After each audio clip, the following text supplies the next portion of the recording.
YSR Congress party ప్రభుత్వ హయాంలో ముఖ్యమంత్రిగా జగన్మోహన్ రెడ్డి ఉన్న సమయంలో ముఖ్యమంత్రి పర్యటన ఉందంటే చాలు జనము హడలెత్తిపోయారు. పరదాలు కట్టడం, బారికేడ్లు కట్టడం, అసలు కొన్ని సందర్భాల్లో అయితే మొత్తము దుకాణాలు మొత్తాన్ని మూసివేయించటం, ఇంకా పరిదాటి కొన్ని సందర్భాల్లో స్కూళ్ళు కాలేజీలకు కూడా సెలవులు ఇవ్వటం, ఆయన భద్రత పేరుతో ఆయన కాన్వాయ్ వెళ్ళేటువంటి ప్రాంతాల్లో చెట్లు కొట్టించటం, కొన్ని పర్యటనల సందర్భంలో అయితే చాలా ఆశ్చర్యకరం, కరెంటు స్తంభాలను కూడా పీకేయటం, ఇలాంటివన్నీ జరిగాయి.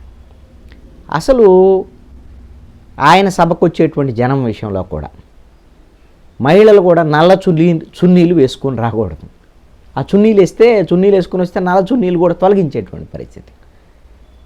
పురుషులు ఎవరైనా ఉంటే ఎర్ర చొక్కాలు కానీ పసుపు చొక్కాలు కానీ వేసుకొని రాకూడదు. అంటే వీళ్ళు నల్ల చున్నీలు అంటే నిరసనలు తెలియజేస్తారని, ఎర్ర చొక్కాలు వేసుకుంటే కమ్యూనిస్టులని, పసుపు చొక్కా వేసుకుంటే తెలుగుదేశం అని ఇలాంటి మరి నిరసనలు వ్యక్తం చేస్తారని భయం. ఇవన్నీ జగన్మోహన్ రెడ్డి ముఖ్యమంత్రిగా ఉన్న సమయంలో ఆయన పరదాల మాటున బారికేడ్ల మాటున ఏ విధంగా పర్యటన చేశారో అనేటువంటిది మనము 5 ఏళ్లలో అనేకమైనటువంటి విమర్శలు కూడా చూసాం.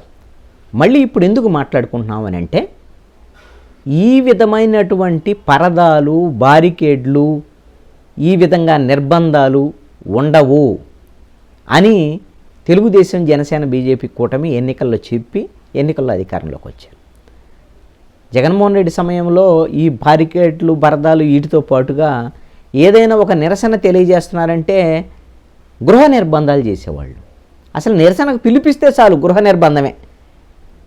అది కమ్యూనిస్ట్ పార్టీ కానీ, తెలుగుదేశం కానీ, బీజేపీ కానీ, ఎవరైనా కానీ, ఇంకా ప్రతిపక్షం అంటే లేదు అని అంటే ప్రజా సంఘాలైనా సరే గృహ నిర్బంధాలు చేసేటువంటి.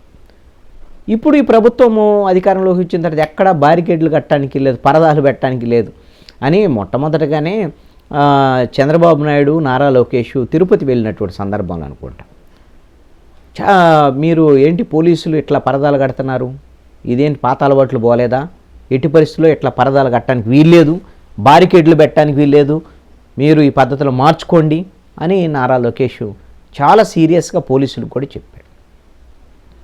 అయితే ఇప్పుడు ఎందుకు జగన్మోహన్ రెడ్డికి సంబంధించినటువంటి ఆ నిర్బంధాలకు సంబంధించినటువంటి అంశాన్ని మనం మాట్లాడుకుంటున్నామంటే ఇలాంటి నిర్బంధాలు పరదాల ప్రభుత్వం మాది కాదు అని చెప్పి అధికారంలోకి వచ్చినటువంటి తెలుగుదేశం జనసేన బీజేపీ కూడా ముఖ్యమంత్రి చంద్రబాబు నాయుడు మడకశిర నియోజకవర్గానికి వెళ్ళి పింఛన్ల పంపిణీకి సంబంధించినటువంటి దాని కార్యక్రమంలో పాల్గొన్నటువంటి సందర్భంగా జరిగినటువంటి ఘటన ఇప్పుడు మళ్ళీ పాత రోజులను గుర్తు చేసేటువంటి పరిస్థితి, జగన్మోహన్ రెడ్డి హయాంలో ఉన్నటువంటి పరిస్థితి. చంద్రబాబు నాయుడు పర్యటన సందర్భంగా మడకశిర నియోజకవర్గంలో ఆయన చంద్రబాబు నాయుడు వస్తున్నారు అని ఆ రోజు నిన్న పర్యటన ఉండగానే ఉదయం తెల్లవారుజామునే కమ్యూనిస్ట్ పార్టీలకు సంబంధించినటువంటి నేతలందరినీ అరెస్ట్ అంటే గృహ నిర్బంధాలు, అదుపులోకి తీసుకోవటం, పోలీస్ స్టేషన్లో కూర్చోబెట్టడం. చంద్రబాబు నాయుడు పర్యటన అయిపోయిన తర్వాత వాళ్ళందరినీ వదిలిపెట్టి ఇంటికి పంపించడం. కేసులు లేవు, ఏమి లేవు. వాళ్ళు ఏమన్నా నిరసన వ్యక్తం చేస్తారా, లేకపోతే వాళ్ళు ఏమన్నా పోరాటానికి పిలిపించారా, లేకపోతే ముఖ్యమంత్రి చంద్రబాబు నాయుడు పర్యటన అడ్డుకుంటామని ఏమన్నా పిలిపించారా, పోని అవేమి లేవు. అసలు ఈ ప్రభుత్వం మీద నిరసనలు వ్యక్తం చేయటం, పోరాటాలు చేయటం ఎందుకుంటాయి? ఇప్పుడు ప్రభుత్వం ఏర్పడే ఇంకా 50 రోజులే అయింది. ఈ 50 రోజుల కాలంలో ఎంతో కొంత సంక్షేమ పథకాలకు సంబంధించినటువంటి ప్రయత్నాలు ఇవన్నీ కూడా వాళ్ళు ఇచ్చినటువంటి హామీలకు అనుగుణంగా కొన్ని ప్రయత్నాలు ప్రారంభించారు, ఇంకా కొన్ని చేయాల్సి ఉంటుంది. ఇక దీంట్లో ఈ ప్రభుత్వం మీద ఇప్పుడే పోరాటం చేసేదానికి, ఇప్పుడే నిరసనలు వ్యక్తం చేసేదానికి ఎవరు కమ్యూనిస్ట్ పార్టీలు కూడా అట్లాగ సిద్ధంగా లేరు. తప్పు కూడా వాళ్ళు చేయరు కూడా. ఎందుకు అని అంటే ప్రభుత్వం ఏర్పడింది ఇప్పుడే కాబట్టి వాళ్ళకు కొంత సమయం ఇవ్వాలి. కాబట్టి ఆ సమయం ఇచ్చిన తర్వాత ఒకవేళ ప్రభుత్వం ఫెయిల్ అయితే దాని మీద మాట్లాడతారు.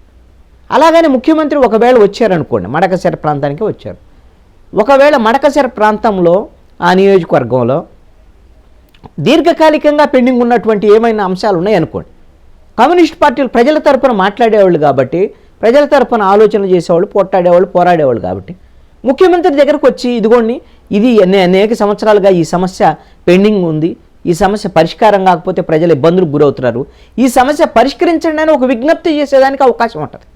ప్రజాస్వామ్యంలో ముఖ్యమంత్రిని కలిసి విజ్ఞప్తి చేసుకునే దానికి అవకాశం ఉంటుంది కదా. అదే నిరసన తెలియజేస్తామో లేదా ముఖ్యమంత్రి పర్యటన అడ్డుకుంటామో అని అలాంటి ప్రకటనలు చేస్తే వాళ్ళని అరెస్ట్ చేసి ఒకళ్ళు పోలీస్ స్టేషన్లో కూర్చోబెట్టినా లేదా గృహ నిర్బంధాలు చేసినా ఒక అర్థం ఉంటుంది. అలాంటి పిలుపు ఏమి అక్కడ లేదు. మరి ఇలాంటి సందర్భంలో మీ ఆంధ్రప్రదేశ్లో కమ్యూనిస్ట్ పార్టీలు మొన్నే నాకు తెలిసి 4 రోజుల క్రితమే సిపిఐ రాష్ట్ర కార్యదర్శి రామకృష్ణ నేతృత్వంలో కీలకమైనటువంటి సిపిఐ నాయకులందరూ కూడా ముఖ్యమంత్రి చంద్రబాబు నాయుడు కలిసి అనేకమైనటువంటి రాష్ట్రంలో ఉండేటువంటి సమస్యలను కూడా చాలా వివరించారు. రాష్ట్రంలో గత ప్రభుత్వంలో నిర్బంధకాండ ఎలా ఉంది, అక్రమ కేసులు ఎలా నమోదు చేశారు, ఆ అక్రమ కేసులను ఎత్తివేయండి అనేటువంటి విజ్ఞప్తి కూడా ముఖ్యమంత్రి చంద్రబాబు నాయుడుకి చేశారు. ఆ విషయంలో ముఖ్యమంత్రి కూడా చాలా సానుకూలంగా స్పందించారు.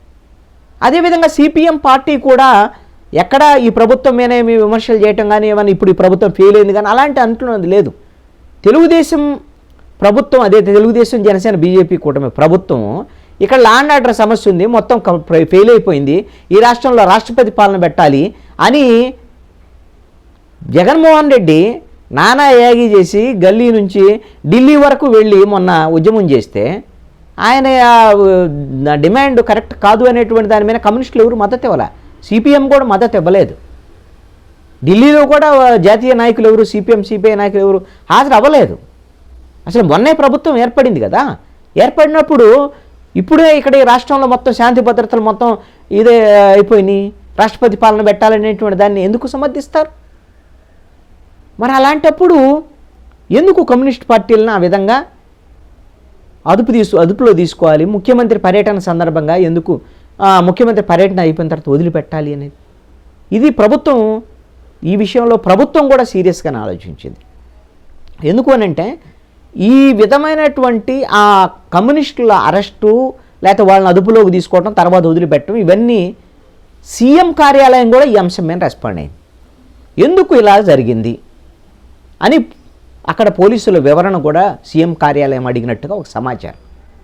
మీరు ఎందుకు ఇలా చేశారు, ఇది కరెక్ట్ కాదు, దీని మీద ఒక వివరణ ఇవ్వండి అని పోలీసు అధికారులను అడిగినట్టుగా ఒక సమాచారం. అంటే ముఖ్యమంత్రికి తెలియకుండా, అంటే ముఖ్యమంత్రి పర్యటన సందర్భంలో ఈ విధంగా వచ్చి ఎవరన్నా కమ్యూనిస్టు పార్టీల వాళ్ళు వచ్చి మాట్లాడితే ముఖ్యమంత్రి ఏమన్నా ఫీల్ అవుతారేమో, లేకపోతే గత ముఖ్యమంత్రి ఆలోచనల్లో ఉన్నారు ఇంకా పోలీసులు అనేటువంటిది అర్థమవుతున్నటువంటి మాట.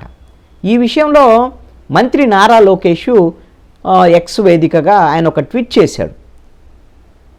కామ్రేడ్స్ మమ్మల్ని క్షమించండి, మడకశిర నియోజకవర్గంలో ముఖ్యమంత్రి పర్యటన సందర్భంగా కొంతమంది కమ్యూనిస్టులని అదుపులోకి తీసుకొని పర్యటన తర్వాత పోలీసులు పంపించారని తెలిసింది. ఇది తప్పు, మాది పరదాల ప్రభుత్వం కాదు, నిర్బంధాలు ప్రయోగించే ప్రభుత్వం కాదు, ముందస్తు అరెస్టులు ఉండేటువంటి ప్రభుత్వం కాదు. పోలీసులు ఇంకా పాత పద్ధతుల్లోనే గత ప్రభుత్వం ఏదైతే ముఖ్యమంత్రి పర్యటనల సందర్భంగా నిర్బంధకాండం ఉందో అదే తరహాలో ఇప్పుడు కూడా పోలీసులు వ్యవహరిస్తున్నారు. ఇలా పోలీసులు వ్యవహరించకుండా భవిష్యత్తులో మడకశిర నియోజకవర్గంలో ముఖ్యమంత్రి పర్యటన సందర్భంగా ఏ విధంగా అయితే కామ్రేడ్లు కమ్యూనిస్ట్ పార్టీల వాళ్ళని అదుపులోకి తీసుకొని విచారించి వదిలిపెట్టినటువంటి పరిస్థితి, ఇలాంటి ఘటనలో పునరావృతం కాకుండా తమ ప్రభుత్వం చూస్తుంది అని కామ్రేడ్లను క్షమాపణ కూడా కోరారు నారా లోకేష్. ఇది మంచి పరిణామం. ప్రజాస్వామ్యంలో నిరసనలకు కూడా అవకాశం ఉంటుంది, ఖచ్చితంగా తప్పేం లేదు. ప్రభుత్వం ఒకవేళ ఫెయిల్ అయిందనో లేకపోతే ప్రజలకు ఇబ్బంది కలిగినటువంటి సందర్భం వచ్చినప్పుడు నిరసనలు ఉండొచ్చు. ఇప్పుడే ప్రభుత్వం ఏర్పడింది కాబట్టి ఇప్పుడు నిరసనలకి సిద్ధమవుతున్నటువంటి పరిస్థితి కూడా లేనటువంటి పరిస్థితిలో అధికారంలో ఉన్నటువంటి ముఖ్యమంత్రికి చంద్రబాబు నాయుడు కానీ నారా లోకేష్ కానీ పవన్ కళ్యాణ్ కానీ వీళ్ళందరూ కూడా ఈ విధమైనటువంటి నిర్బంధకాండ లేకుండా ప్రజాస్వామ్యయుతమైనటువంటి పాలన, ప్రజాస్వామ్యయుతమైనటువంటి వాతావరణం ఉండేటువంటి విధంగా ఆంధ్రప్రదేశ్లో మేము చర్యలు తీసుకుంటాము అనేటువంటిది వాళ్ళు చెప్తున్నటువంటి మాటలు.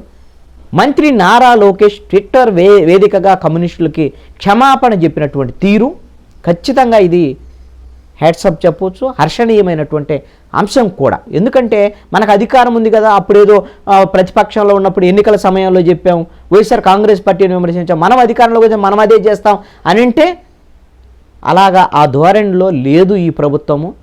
నారా లోకేష్ కానీ, చంద్రబాబు నాయుడు కానీ, పవన్ కళ్యాణ్ కానీ, లేకపోతే పురంధేశ్వర్ కానీ, వీళ్ళందరూ కూడా ఒక ప్రజాస్వామ్యక వాతావరణంలో 164 అసెంబ్లీ స్థానాలు వచ్చినాయి కాబట్టి ప్రజారంజకమైనటువంటి పాలన అందించాలనేటువంటి వీళ్ళ ప్రయత్నం ఖచ్చితంగా ఇది భవిష్యత్తులో కూడా కొనసాగిస్తారని, నిర్బంధకాండలు, అక్రమ అరెస్టులు, గృహ నిర్బంధాలు ఉండబోవు అనేటువంటి దాని మీద ఇప్పుడు నారా లోకేష్ రెస్పాండ్ అయినటువంటి తీరును బట్టి అర్థమవుతుంది. ఇదే తరహా ప్రజాస్వామిక వాతావరణం ఆంధ్రప్రదేశ్లో ఈ 5 సంవత్సరాల పాటు కొనసాగిద్దని ఆశిద్దాం.